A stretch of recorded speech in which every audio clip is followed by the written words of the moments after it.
What's going on? We back, Motor City Sports Talk. We in the building. Y'all know what it is. Your boy CJ Goodfellas. Get into it.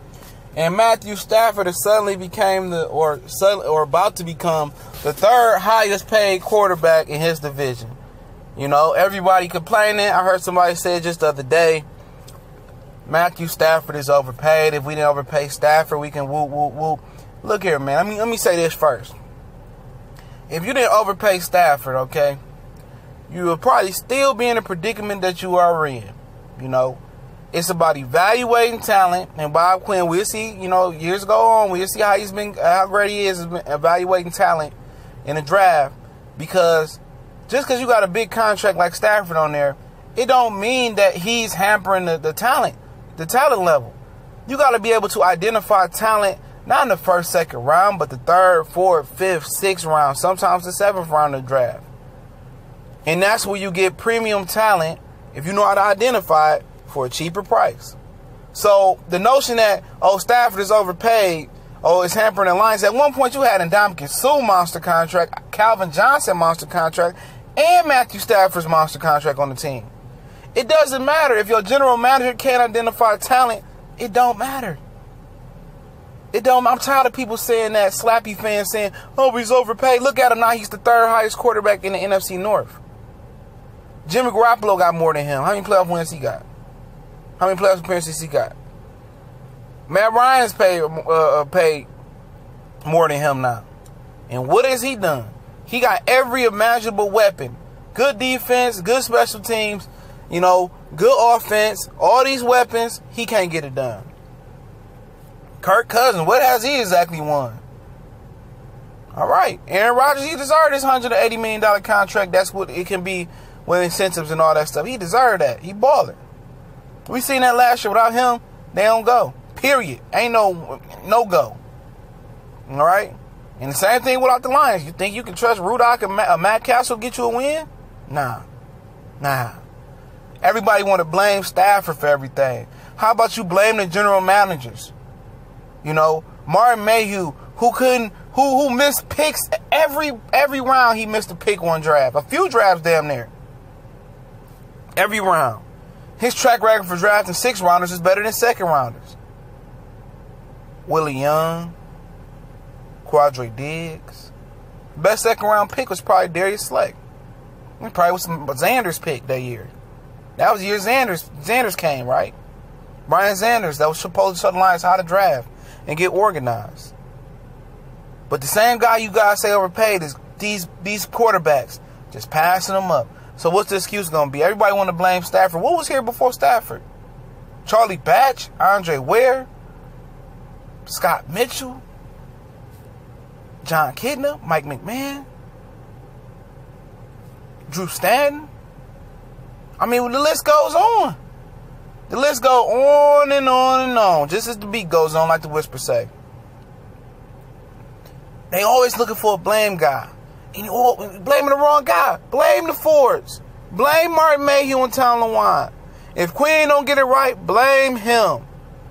Because this contract ain't stopping no freight train. Nothing. It ain't stopping nothing.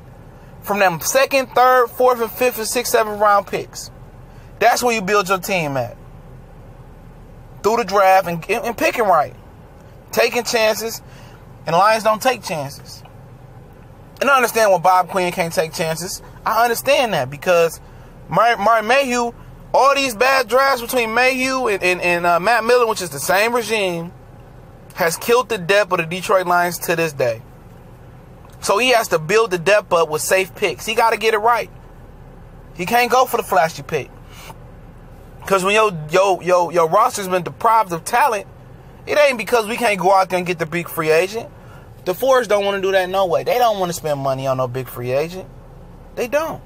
So what you got to have as a talent evaluator is you got to have a keen eye for talent. You got to get a Kenny Galladay in the 4th round. You know what I'm saying? You got to hit like that. You got to get a Willie Young in the 6th round. You got to get a Quadre Diggs in the 6th round. You got to hit on them picks. Graham Glasgow in the middle. Remember, Larry Warford was a good pick in the 4th or 5th round, 3rd round, until he wasn't healthy. Got to get an undrafted free agent like Adrian Waddle. What was his name? Adrian Waddle. He just wasn't healthy. He could play. You got to hit in those picks. You got to find a Tyreek Hill in the 4th or 5th round that got a little bit of trouble. You can't go away from guys that got into trouble. It happens. It's a lot of guys that's out there doing a lot more than what some of these guys doing than other guys that's getting caught. You know? But the time is over to stop using that as an excuse. Oh, Matthew Stafford's overpaid. All right, take Stafford away, and you take that money, and you see what the Lions do with it. Jack, rabbit, shit. They ain't gonna do nothing with that money. Y'all gonna be complaining about something else. Y'all gonna blame the next quarterback. And the Detroit Lions fan blame most of them. The Slappy fans blame everybody but the source, and the source is the Fords. That's the problem. And the other problem is this. Let me tell you this. This is the other problem. Listen up.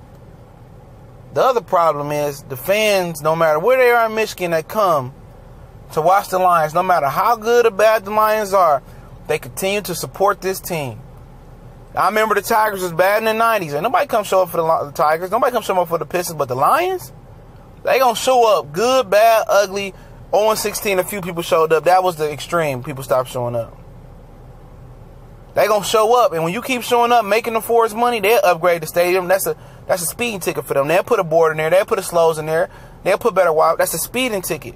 They'll do all that. It's like basically knowing you got a problem, you want to do all this quick fixing instead of fixing the problem. And the problem is they don't want to spend money on the winner. That's your problem. They don't want to spend money on nothing. So general managers, they hampered in what they can do. Or sometimes they just suck like Martin Mayhew, Tom LeWan, and Matt Millen. But it's Motor City Sports Talk. Y'all know what it is. It's your boy CJ Goodfellow. We're on Facebook, Instagram, Twitter. Check out the new links in the description. If you want to donate, not asking nobody to donate. If you want to donate to help the page keep going, because we still not monetized, please, you please can do. But if you can't, just share the videos, retweet them out. Definitely appreciate all the brothers and sisters following Motor City Sports Talk. Y'all know what it is. We gone.